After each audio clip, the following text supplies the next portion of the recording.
Namaskar. So to continue with, yesterday we were talking about planar features and linear features. Yes, I explained what was planar and what was linear. However, we'll have a revision of it. Yes, planar features are when it is a plane like this. It is a surface, a plane surface. Okay, that is planar features. Now, what all comprise or what all comes under planar features in geology is you have, yeah, we were talking about horizontal beds yesterday. Yeah, the sedimentary stratas wherein different layers are deposited one over the other and you get horizontal beds formed, right? So you have bedding planes in between the two different layers that are formed. Okay, so that is bedding plane, that is a planar surface, that is a surface, right?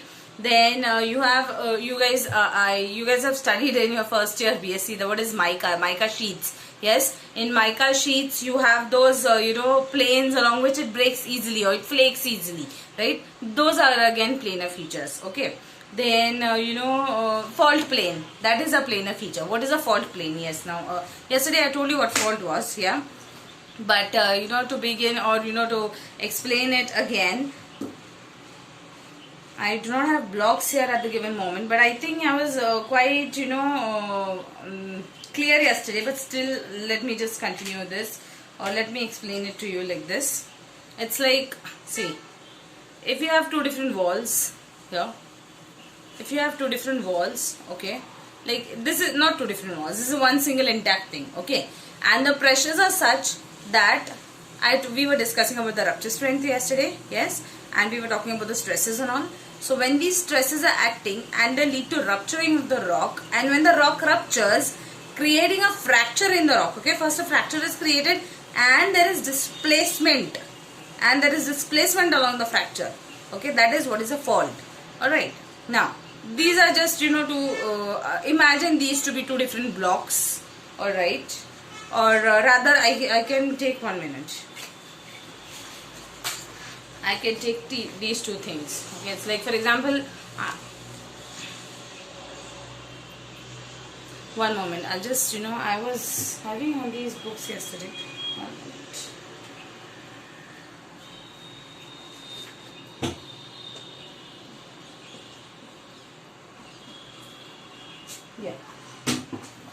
Yeah. See, when you're having this is a one single thing, like just imagine this to be one single block, okay, and due to stresses, now there is a fracture created in between, okay, this fracture, okay, and then there is displacement along it. Like for example, this is like it becomes like this, yeah, you're seeing this, yes, earlier it was like this, yes, and due to stresses there is fracture created and there is displacement along the fracture. Okay, so because there is earlier, see, this is only a fracture. Is there any displacement now? No. This is just a fracture created, right? But when there is displacement along the fracture, this is what is known as a fault. Alright. So fault zone, you have a fault zone. At times, there is huge gap in between the two walls of the rock. Yeah, that is a fault zone. Yeah, and when there is not much gap, okay, that is a fault plane. Okay, so this planar feature in between the two blocks of the fault is known as a plane. Okay, so these are planar features, right? So I hope you guys have understood what are planar features. Even the limbs or the flanks of the fold. Limbs of fold are also known as flanks of fold. Okay, even the flanks of the fold at times act as planes. Okay, these are planes. All right. Now, these are planar features. Alright. What are linear features? Linear features are, yesterday we were talking about veins, different veins. So it is like this. In a plane, within a plane, or on a particular surface, when you have a linear feature, like you may have a dike, you may have a gold vein, diamond vein, something like that. Okay. Yes. This is what is a linear feature in the planar feature. Alright. Now, we need, as being geologists, we are studying linear features, we are studying planar features, but why are we studying them? Okay, see, first and foremost, everything that we are utilizing, rather see, I'm speaking to you via a phone. I'm recording this on a mobile phone, and the mobile phone is made up of this polycarbonate material. From where is this coming? It is coming from where? It is coming from hydrocarbons. And from where are the hydrocarbons coming? They are coming from the surface of the earth. Ultimately what? Rocks, yes, minerals, salt. Every day we consume salt, right? Then different, I mean everything that we are using day by day, day to day. Early in the morning, first thing you do is you get up and you use your brush, toothbrush. Yeah, have you ever wondered the bristles of toothbrush is made up of what? Yes, that is nothing but what? Byproduct of hydrocarbons. From where are they coming? It's coming from the sedimentary rocks mainly. Yeah, so what I'm trying to tell you is the reason why we are studying all these things is to understand or to make use of our knowledge, to derive things from the crust of the earth, so from the earth, from within the earth, yes, so that we can make use of it in our day-to-day life, and which is beneficial or which is good for the mankind. Okay, that is the thing. Alright, so why we are studying this now? We are talking about planar features and linear features. Again, we are talking about gold and diamond. Yes. So what was I saying? I was saying you need to get it out someday, right? It's not going to just come up like that on the surface and you can just make use of it like that only. No, you have to go in the field, you have to explore, you have to find out where it is first, and then you have to go there and dig it out, right? So when you have to dig it out, you need to know at what angle it is present, where you should be drilling. You understand the meaning of drilling? Drilling is to create holes in the surface of the earth, within the earth, on the surface and within the earth, yes, so as to get something out. Bore wells, yes, why do we drill bore wells? We drill bore wells because when you create a hole, a low pressure zone is created, and when the low pressure zone is created, the water which is at immense pressure in the subsurface just pumps into the bore well. It just gushes into the bore well and then you pump it out, right? Fine. At times you don't even need to pump it out. It just comes out naturally. Okay? Fine. Coming here again. So we were talking about why do we need to study these things, planar features and linear features. The reason is, again, we need to first understand at what elevation, attitude. Okay, attitude meaning what is the direction of it. Okay, then where exactly is it located, at what angle, in the subsurface, where exactly should I, to pinpoint where it is. Yes, to pinpoint where it is. Fine. Alright, so there are different definitions that we need to be studying, yes, to understand what are planar features and linear features. Yes, when we are talking about planar features, we need to understand what is strike and dip mainly of the bed.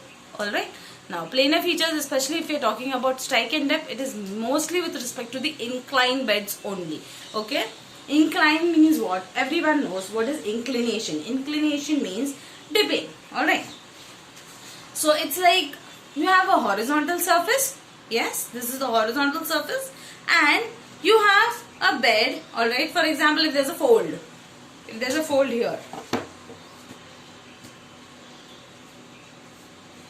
If there's a fold here, okay, somewhere this is in the subsurface. This is in the subsurface. If there's a fold here, what is happening? The limb here on the towards your left and my right. Okay, the limb here is what? It is dipping. Dipping means making an angle. Okay, so or rather I'll just hold it like this. Okay, now so this is dipping, this bed is dipping. Yeah, we need to define this. We need to find out attitude of this bed. Okay, now what is the attitude of this bed? We need to find what is the strike and what is the dip of this bed.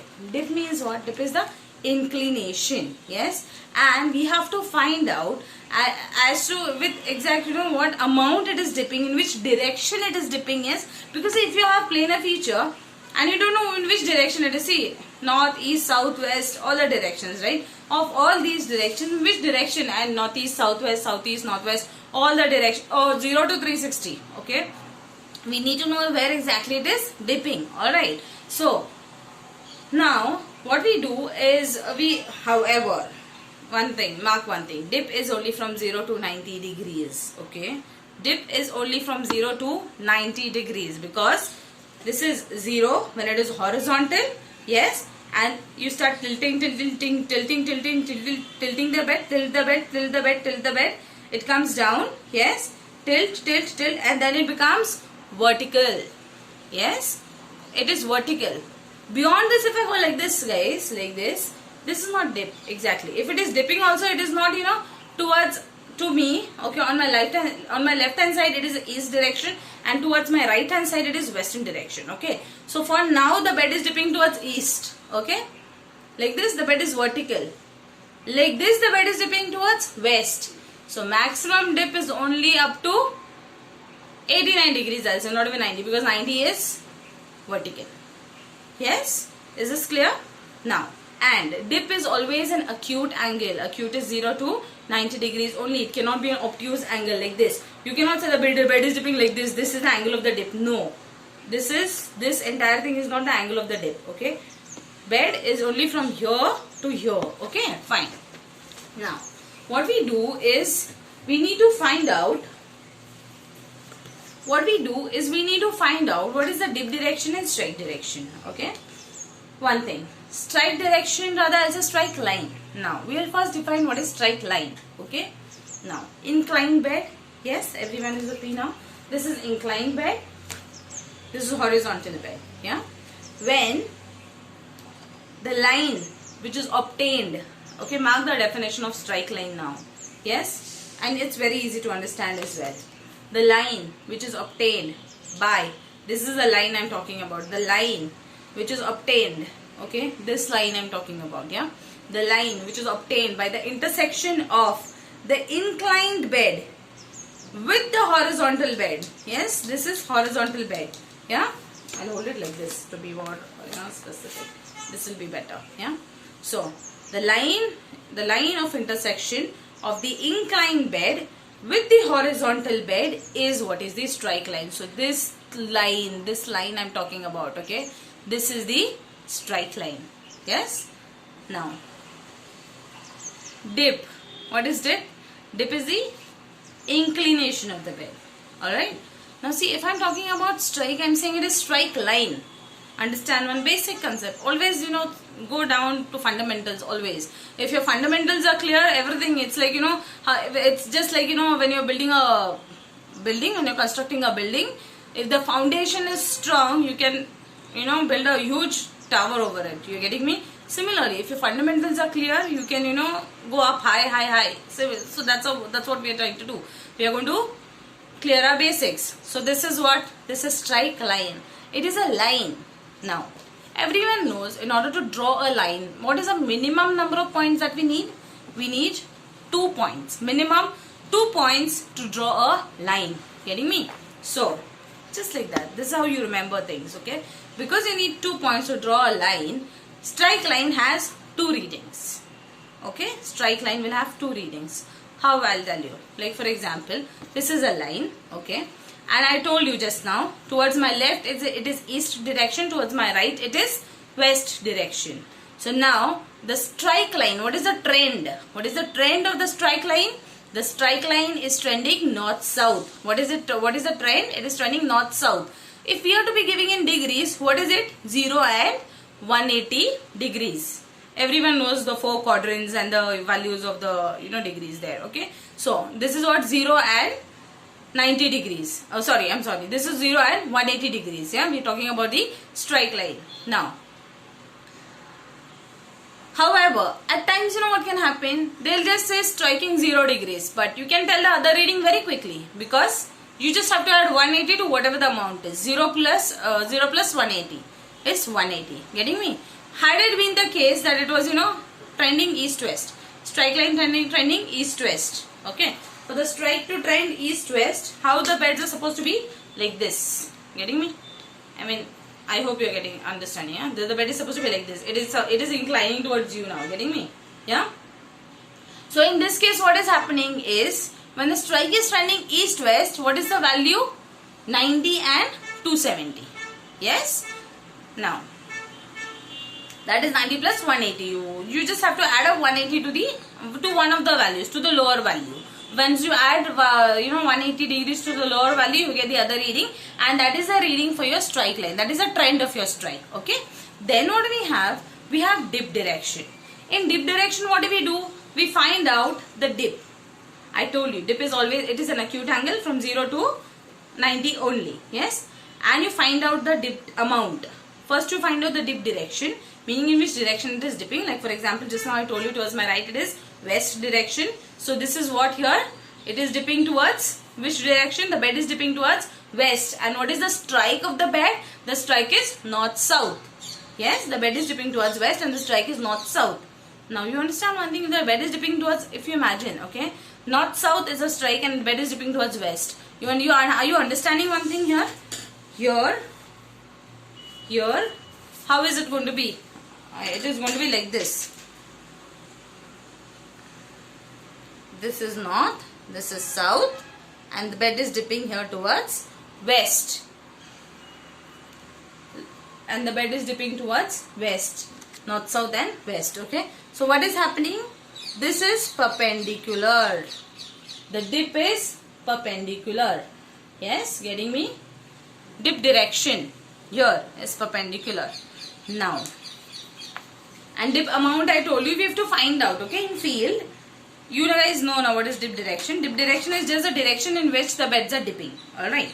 And dip amount is what? The amount with which the beds are dipping. For example, this is the inclined bed. Okay. Yes. And the amount with which the beds are dipping, suppose this is the inclination. How will I measure the angle? This. Okay. This angle. This angle. This is the horizontal surface. I'll keep it horizontal only. The inclined bed. This angle. 0.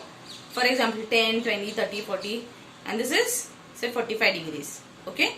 So this is what? This is the inclination of the bed. And the dip amount is how much? The dip is 45 degrees. You need to measure this in the field. It can be measured in the field with the help of an instrument known as clinometer. Or even Brennan can be used. But clinometer is generally used to measure strike dip and things like that. Okay, mostly. However, you know, there are even in your phones you can measure these days. Smartphones, you have various apps in order to do that in the field. I mean, you know, it is fun when you go in the field.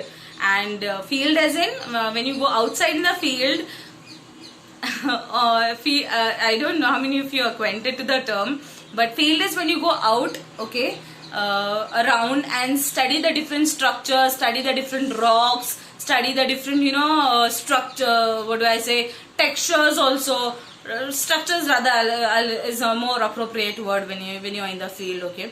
And you study different features, geologic features. You know, you study potholes in rivers and various different things, okay, faults, then what is the trend of the fault, you measure the, strike and dip of the fault and things like that, okay.